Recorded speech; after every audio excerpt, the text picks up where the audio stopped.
Affordable pocket retro gaming console? Yeah.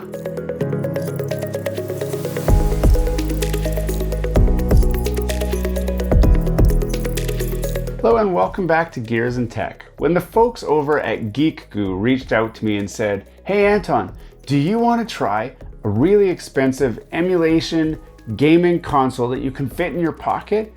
Of course I said yes. So they've sent me this. Now I want to check this out in this video and see if it's any good and if it's worth your hard-earned money. Now before we can get too excited, we need to see what's even in this thing. So we're going to start with a little unboxing. And looking at the box itself, it's not that impressive, except that, and I don't know if you can see this well on the camera, I'll try and kind of move it around.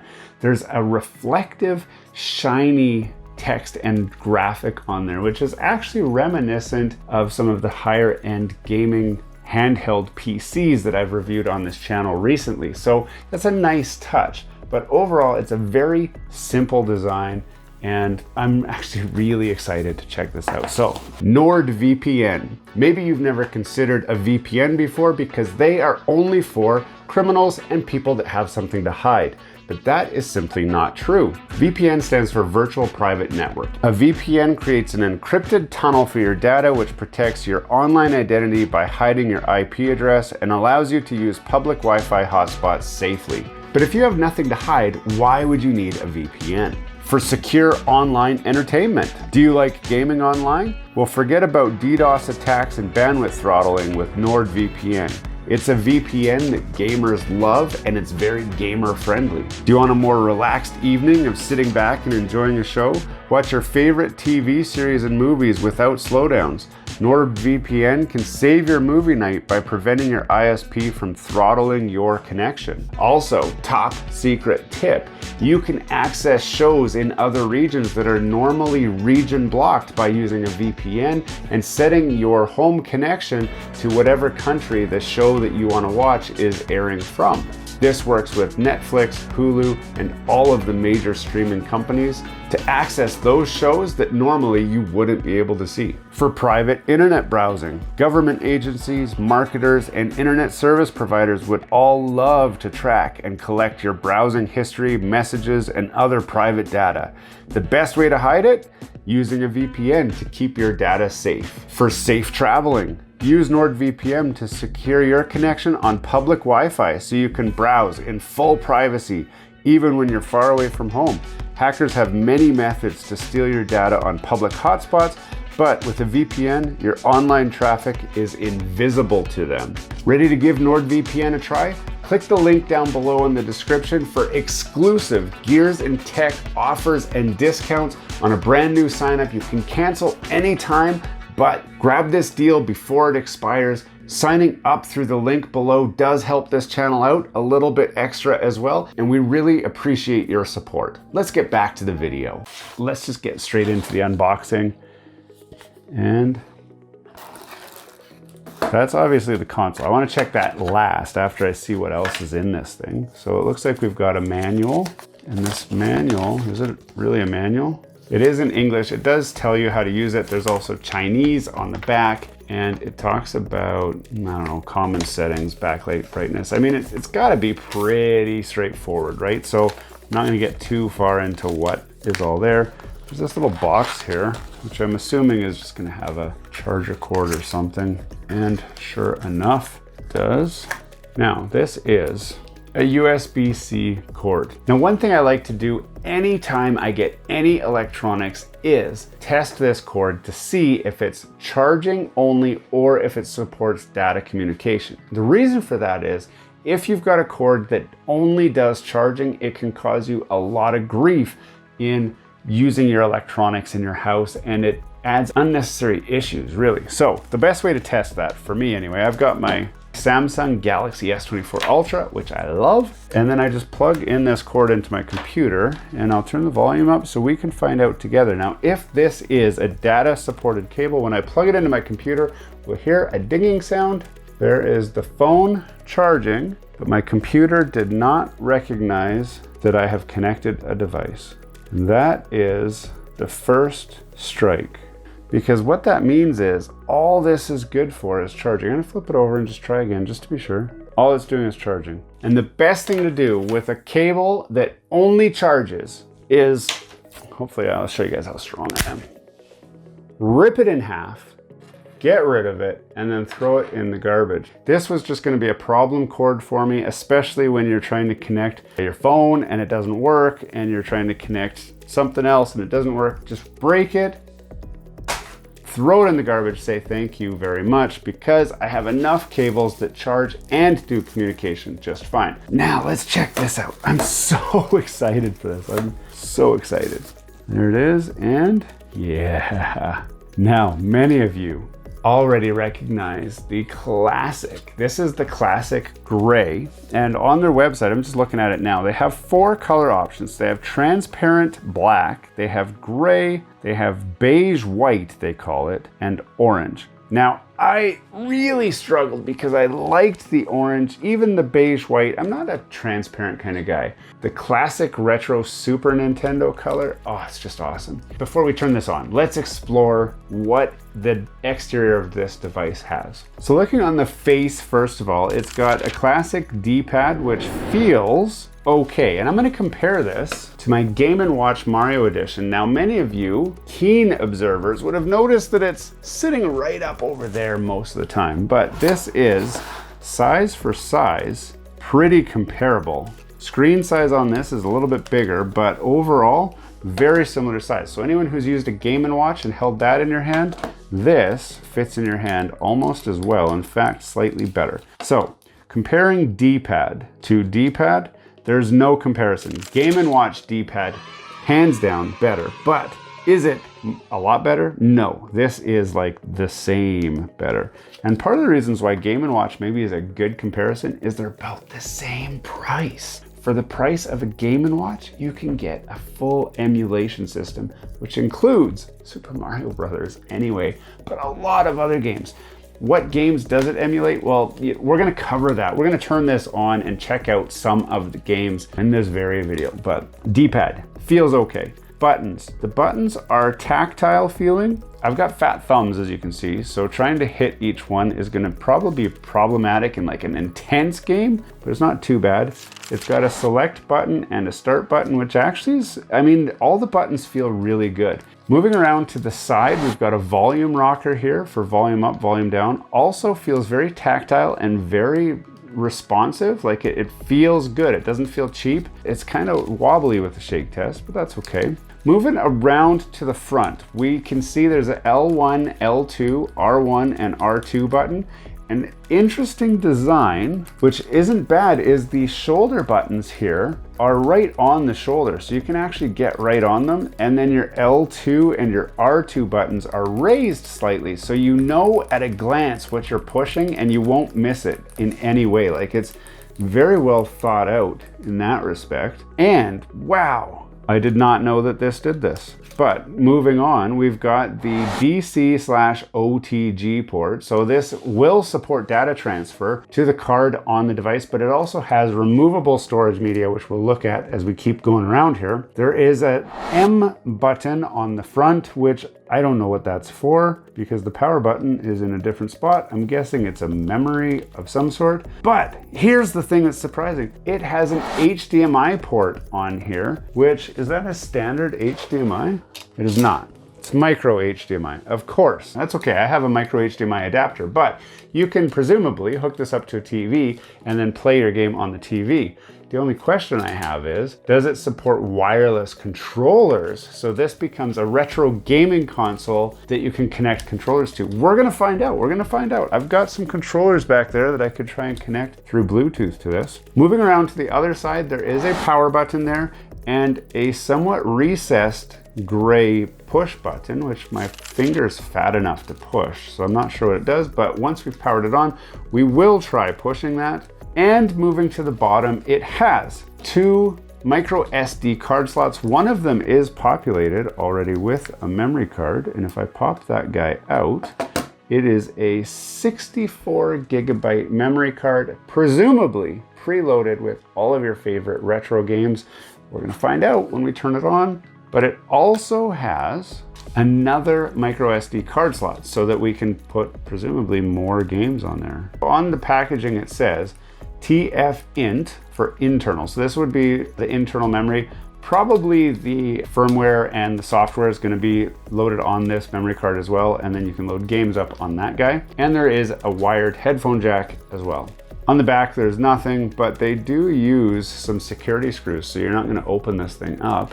And that's about it. Overall, I mean, it's very, like, if I try to twist this thing, it is very, very solid. Like, this is a really solid feeling little portable handheld device. I'm really, really impressed with the build quality. Now, some other specs. What do we need to know about this? This has a 2.83-inch IPS full viewing angle screen on here, 2.83 inches. That's exciting. It supports 640 by 480 resolution. The CPU is an H700 quad-core ARM Cortex A53 with a 1.5 gigahertz frequency. The GPU is a dual-core Mali G31 MP2. It has 1 gigabyte of LPDDR4 RAM. It has 64 gigabytes of storage, which you saw is on the memory card. The system, they say, is Linux, which is not unsurprising, but that's kind of surprising. It does support media playback of all of your favorite movie formats and MP3. Games supported are 30 plus built-in emulators. Now, what does it emulate? It emulates all the way up to a PSP. So it will support all of your retro consoles that you remember, from the 8-bit, the 16-bit, and maybe the 32-bit. We're gonna turn it on and see, because I don't know if a PlayStation 1 is worse than a PSP, but it might be close. We'll find out. It supports up to 512 gigabytes. The battery is a LiPo battery, 3100 milliamp hour, with a battery life of about 8 hours, which is very impressive. It supports 2 amp of 5 volt charging through USB, and it also supports 2.4G wireless and wired controller, HDMI output, TV, vibration motor. It has built-in vibration. Very, very impressive. So how do we do 2.4G wireless controller? That's unfortunate. That means I got to use a dongle, I think, but I don't have a dongle, so we're not going to try that controller today. Next thing we got to do is turn this thing on. I want to show this thing to you guys, so let's turn it on. All right, first boot up. Here we go. Anbernic. This is my first boot. I have not used this thing yet, so I don't know anything about this. And right off the bat, here we go. Oh yeah. I'm gonna turn the volume up. That screen is very impressive. I'm gonna show you guys here so you can see kind of without my studio lights on there. It's a good looking screen. Game rooms, RA games, favorites, history, search, app center, settings. Okay, I'm gonna go through the settings just because I want to see what kind of settings we got. Backlight brightness. So it's as bright as it can go right now. It does have an I/O test, so you can test all of your buttons.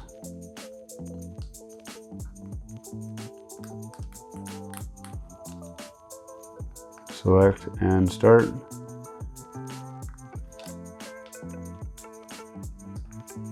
Okay, excellent. Date and time, I'm not going to set that. RetroArch settings, which is good. Icon settings, background settings, button sound, firmware version, work light status during sleep. Awesome. Okay, let's get into here and see what's in here. So we've got, oh yeah.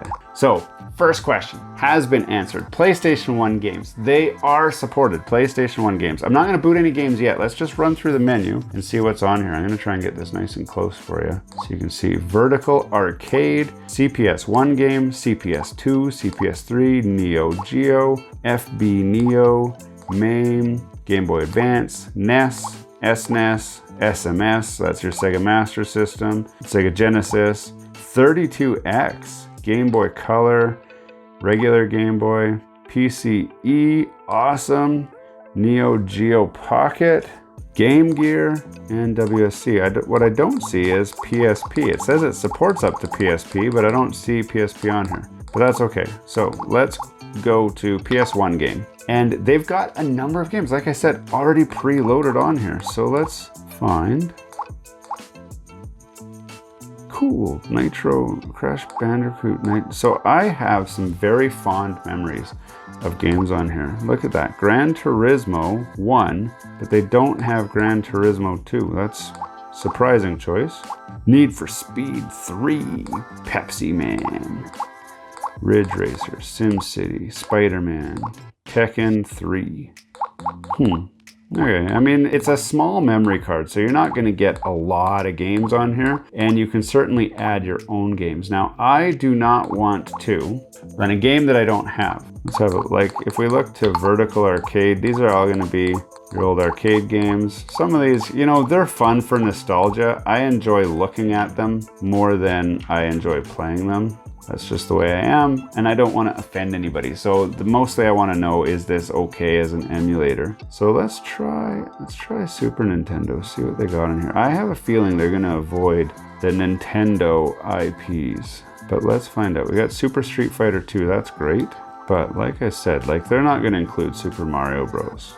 Because that's just not going to happen. But if you own a copy of Super Mario Brothers, then obviously you can just load that onto here. They got Ninja Turtles. But let's try Super Street Fighter 2. I own this game, so I'm allowed to play this game as a backup copy. You don't have to download it and do piracy. I'm going to turn the volume down so that I don't get in trouble with copywriting. But look at that. Wow, that looks good. Go to Game Start. Now, I'm not good at this game. I used to play this game, but I'm not, like, awesome. Let's find out. Dalsim.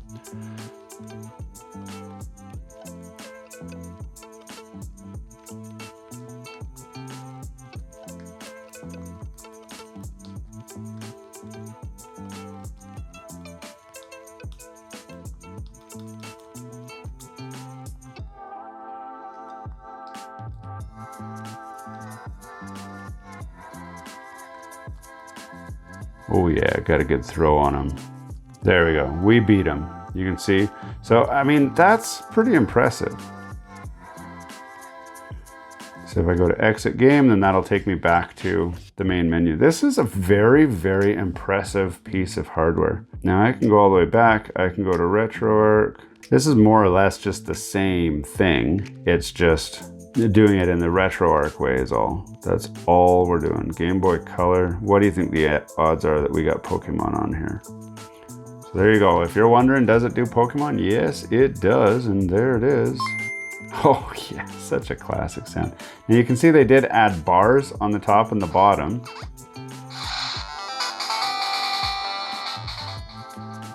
Let's just turn the volume down there. But that's not a problem. That's quite okay. Let me go new game. There you go. Are you a boy or are you a girl? I don't know. I don't know if I'm a boy or a girl. Okay, let's restart that. Restart. There we go. Oh no, I don't want to do that. I want to exit. Close content. There you go. So this was on the MAME emulator setting. So it's the same games, it's just with the MAME menu versus the game room. So if I went into here, I would see the same thing. It's just got a little skin on it and it's a little bit cooler to look through. But overall, it's the same experience. You could add some to favorites. I haven't added any. And in your history, you can see what games you've played so far. And search, if you wanted to search, like I can search for Mario. Let's see if there's a Mario game on here. There is no Mario games on this thing, which is not surprising at all. Now overall, I gotta say, this thing is pretty impressive. If you think that it's kind of impressive, what's the price for this thing? The price is, I'm just looking at the website, so this is available at Geek Goo, and it's currently selling for $59.99. It's listed as a RG28XX handheld. And I gotta say, I mean, based on the fact that you can get yourself Game & Watch, or you can get yourself one of these and play way more games, and the screen's bigger and brighter and the battery lasts longer and they both fit in your pocket. I mean, this seems like the no-brainer. Turns out my excitement for this thing was not in vain. It's actually a really, really sweet little pocket system.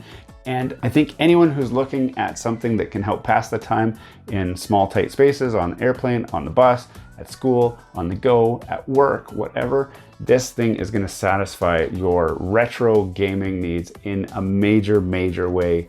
There are other units out there that have other options, including analog sticks and support even newer emulation systems, and we'll maybe try and get our hands on one of those. But for this one, I'm pretty impressed. Hey, thanks for watching all the way to the end of this video. We hope you enjoy the content in this video, and we'd love to have you come back. Consider subscribing to the channel if you haven't already. And for those subscribers who are looking for that extra special thing that you can do to support this channel, consider joining our members group. That's where we're building this community, the Gears and Tech community, where we can all enjoy content together. You'll get special perks, which we'd love for you to check out by clicking the link down below. For those of you who are just happy to watch the video, that's okay too.